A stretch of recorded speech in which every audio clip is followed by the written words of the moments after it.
Recently there's been an article circulating about over-vaccination of horses, and I found this article to be quite troubling because it encourages people not to vaccinate for a lot of deadly diseases in horses. And we have very good vaccines for these diseases that work quite well.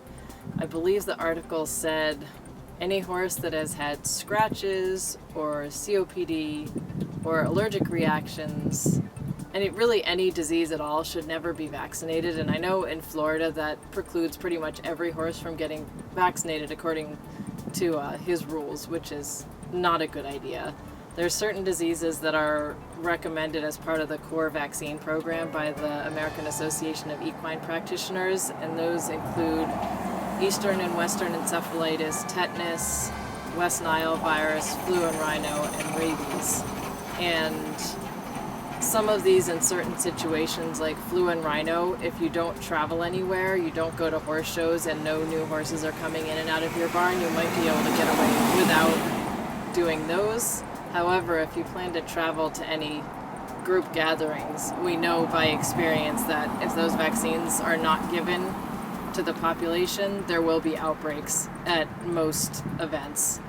So it's not so good to skip that one if you're traveling. As for Eastern encephalitis and West Nile, it is true we don't have very many cases anymore, but it's because horses are vaccinated. We have outbreaks every year of both of those diseases, and it's generally in populations of horses that are unvaccinated. And those diseases kill. Eastern encephalitis often kills before you even know your horse is sick. It just drops dead or can seizure and die very quickly.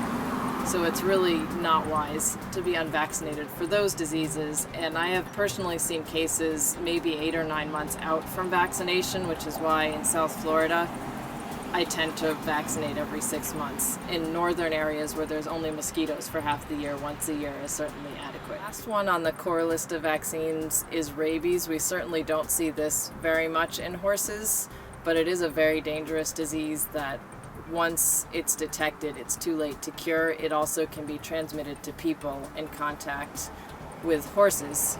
So there's all sorts of liability reasons in addition to the health reasons to vaccinate for rabies. And there's also several parts of the country where the feral animal population has a high rate of rabies. Again, the horses, if they're outside, they're getting exposed. In closing, it's my recommendation that in healthy horses, they get an annual series of vaccines as recommended by AAEP, of course in conjunction with your vet's recommendations for your specific animal. There are some horses that react to vaccines and need to be done less often or skip some of the vaccines for their own safety, but that's to be determined by your veterinarian that knows your horse's specific situation.